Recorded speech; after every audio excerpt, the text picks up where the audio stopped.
Bench है वो जो इस केस की समाअत करेगा और इसके साथ साथ यही 5 रुकनी बेंच ही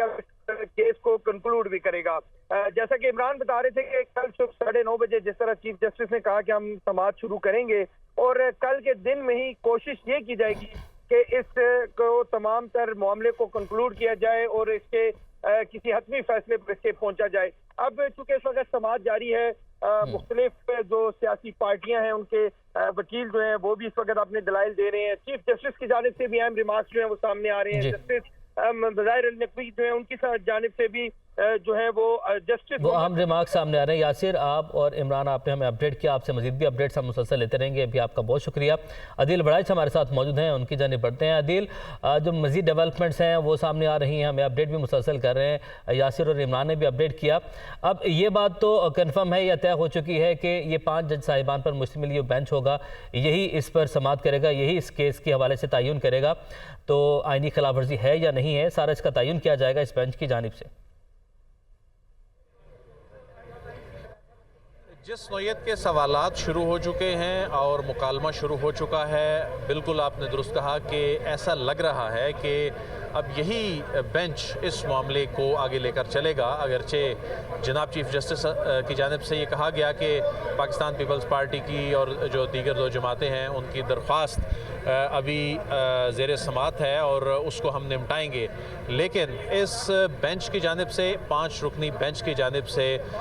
जो सवालात किए जा रहे हैं और जो आर्गूमेंट शुरू हो चुके हैं, अब ऐसा लगता है कि इस मामले ने वो पेस पकड़ ली है। जो एक खदशा था कि मामला ताख़ीर का शिकार हो सकता है, जो कि आज तक अब तक हुआ भी, और उसमें 3 समातें तो यूं ही गुजर गईं, उसमें फिर 2 वीकली ऑफ आ गए। तो ऐसे में एक ऐसा मामला जिसने शायद पहले दिन हल हो जाना था, उस मामले ने कई दिनों पर ये मुहित हो गया और अब आज वो स्टेज आन पहुंची है कि इंतखाबात की बात होने लगी है। 90 रोज़ की बात रोस्ट्रम पर सुनाई दे रही है। ये बात की जा रही है कि ये किसकी ज़िम्मेदारी थी। ये बात हो रही है कि आइन में ऐसी कोई शिक मौजूद है कि इंतखाबात 90 दिन से आगे चले जाएं। तो ऐसे में फिर अदालत में ये मामलात जो पेंडिंग थे, इलेक्शन कमीशन ऑफ पाकिस्तान में मामला जो पेंडिंग था, सदर की जानिब से जो तारीख दी गई, उन तमाम मामलात पर अब बातचीत चूँकि शुरू हो चुकी है, तो ये मामला अब ज़्यादा ताख़ीर का शिकार होता दिखाई नहीं दे रहा। वो खदशात के जो बादल हैं वो छटते नज़र आ रहे हैं कि आखिर सुप्रीम कोर्ट ऑफ पाकिस्तान ने भी अगर इस सवाल का जवाब नहीं देना और अज़ खुद नोटिस लेने पर एतराज़ात किए जा रहे हैं, या अज़ खुद नोटिस लेने के मामले पर कोई जो सवाल उठाया गया है और उस पर अदालत ने कहा कि हम पहले इस पर डिसाइड करेंगे, तो फिर इसका जवाब कौन देगा। तो बिल आखिर अब जिस डायरेक्शन में मामलात जाते दिखाई दे रहे हैं, तो अब ये कहा जा सकता है कि अब उस सवाल का जवाब यहीं से आएगा, इसी अज़ खुद नोटिस लिए जाने के नतीजे में आएगा और उसमें इंतखाबात की राह में तमाम जो हायल रुकावटें हैं वो दूर होती दिखाई दे रही हैं। उसकी रीज़न ये है कि देखें, जब मामला अदालत में टेकअप हो गया और अदालत में मामला टेकअप होने के बाद और वो जो तमाम एतराज़ात जो कि बड़े फ्रीकैन की जानिब से उठाए गए थे, वो एतराज़ात दूर हो गए और उसके बाद आइन में तो ये लिखा है कि 90 दिन में इंतखाबात होने हैं। अगरचे वो 90 दिन की डेडलाइन गुजर गई, उस पर कुछ दिन आगे ज़रूर हो सकते हैं, लेकिन इसको जस्टिफाई नहीं किया जा सकता कि इंतखाबात को आगे ले जाया जाए। ऐसी कोई शिक मौजूद नहीं है जो इस चीज़ को सपोर्ट करती हो। तो अदालत ने तो आइन की तशरीह करनी है। जिन सवालों के जवाब नहीं आ रहे, ये भी तशरीह हो जाएगी कि जब आइन पाकिस्तान हो और साथ इलेक्शन एक्ट 2017 की शिक 57 हो, तो उसमें अगरचे मुबहम अंदाज में ये लिखा है, ये वाज़े नहीं है कि सदर मुमलिकत ने जो तारीख या तारीखें देनी हैं और इलेक्शन कमीशन की मुशावरत से, उसमें इलेक्शन कमीशन की मुशावरत का लफ्ज़ लिखा है। तो ऐसे में वो इस सूरत हाल पे भी काबिल अमल है या नहीं है, क्योंकि आम तौर पे जो आम इंतखाबात होते हैं, सदर मुमलिकत की जानिब से तारीख जो दी जाती है, अगरचे वो जो जनरल इलेक्शन की तारीख दी जाती है वो सदर ही दे रहे होते हैं जो सूबों पर भी इम्प्लीमेंट होती है, लेकिन इस दफ़ा सिचुएशन ऐसी बन गई। और असम्बलियाँ तोड़ने के हवाले से भी मैं आपको बताऊं कि जब आम इंतखाबात के करीब दिन पहुंचते हैं तो उसमें असम्बलियों के हल्फ से चूंकि 90 दिन जो 5 साल का टाइम जो है वो शुरू होता है, ये आइन में लिखा है कि जिस दिन असम्बली हल्फ लेती है उससे फिर 5 साल का वक्त शुरू होता है और उसके बाद असम्बली अपनी मुद्दत पूरी करती है। तो उसमें सूबाई असम्बलियाँ मुख्तलिफ तारीखों में अपने उनके जो अरकान हैं वो हल्फ लेते हैं। तो ऐसी सूरत में एंड पे जाके असम्बली तहलील ही की जाती है और उस सूरत में इलेक्शन की जो तारीख है वो आमतौर पे सदर मुमलिकत की तरफ से ही दी जाती रही अब तक, लेकिन इस मरतबा सिचुएशन ऐसी हो गई और इसमें ऐसा लग रहा था कि कुछ फ्रीकैन की जानिब से इंतखाबात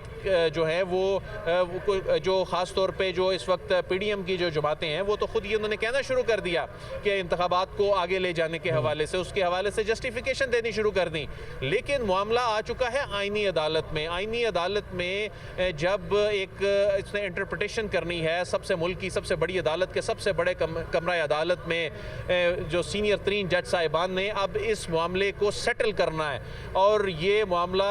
इसमें जब ये तय हो जाएगा कि तारीख किसने देनी है तो कोई जवाब नहीं रह जाएगा कि कोई तारीख में फिर कोई डिले करे। जो इसमें माली मुश्किलात हैं, जो इस वक्त मुल्क इस वक्त मुआशी बहरान से गुजर रहा है, इस वक्त जो सिक्योरिटी के जो दहशत गर्दी के इस वक्त जो बड़े चैलेंजेस हैं वो अपनी जगह मौजूद हैं, लेकिन इसमें जो कल 193 में इलेक्शन हुआ और वो जो इलेक्शन जो पुरअमन तरीके से हुआ और अगरचे उसमें पाकिस्तान तहरीक इंसाफ की जानिब से इल्ज़ामात जो हैं वो लगाए गए, लेकिन जो इंतखाबात हालिया इंतखाबात का इनकाद हुआ उसमें चाहे लोकल गवर्नमेंट इलेक्शन की बात करें, ज़िमनी इंतखाबात की बात करें, वहाँ पर जो डिप्लॉयमेंट्स थी सिक्योरिटी एहलकारों की जो कि बुनियादी तौर पे जो बुनियादी जिम्मेदारी है वो है पुलिस की, लेकिन यहाँ देखा गया कि पुलिस हुकाम की जानिब से ये कहा जा रहा था कि इस वक्त हमारे पास बड़ा शॉर्टफॉल है और पंजाब में भी ऑपरेशन चल रहा है, IGKP की जानिब से भी कहा गया वहाँ भी ऑपरेशन चल रहा है और हम अदालत में जाके ये कहते रहे जी हम तैयार हैं, हम इनकार नहीं कर रहे। इलेक्शन कमीशन में आके ये इनकार कर देते थे, इलेक्शन कमीशन ऑफ पाकिस्तान में आकर ये कहते थे कि जी ये मुश्किल हो जाएगा। तो जब अब अदालत में ये मामला आ गया और अदालत ने इस आज खुद नोटिस और जो दीगर दरख्वास्तें हैं उस पर ये फैसला सुनाना है, तो उसके बाद ये मामला अब हल की जानिब दिखाई दे रहा है और इस वक्त भी जो कि बैरिस्टर अली ज़फ़र जो हैं उनके दलाइल जो हैं वो जारी हैं और उनकी जानिब से जो अज़हर सदीक एडवोकेट हैं उनकी जानिब से भी ये दलाइल जारी हैं। अब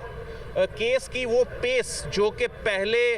2 दिनों में थी और आज भी केस के शुरू में थी, अब वो आइनी सवालात की जानिब चूँकि चीज़ें जा रही हैं, वही चीज़ें उनमें बहुत सी चीज़ें रिपीट भी हो रही हैं, बार बार सवाल भी कर रहे हैं और उनके आलमोस्ट वही जवाब आ रहे हैं जो अली ज़फ़र साहब जो हैं उनकी जानिब से दिए गए और अज़हर सदीक एडवोकेट की जानिब से भी दिए गए। तो केस की पेस जब ऐसी बन जाती है तो इसका मतलब है कि केस मुकम्मल तौर पर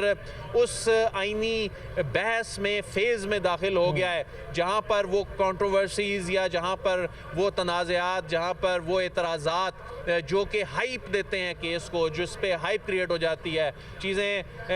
पॉलिटिसाइज ज़्यादा हो जाती हैं, जिसमें पॉलिटिशियन भी बात करना शुरू हो जाते हैं, तो उस पेस से में केस दाखिल हो गया है कि जो हल की जानिब रास्ता जा रहा है, वो हल की जानिब जो रास्ता जा रहा है, ये 5 रुकनी मोअज़्ज़ज़ जो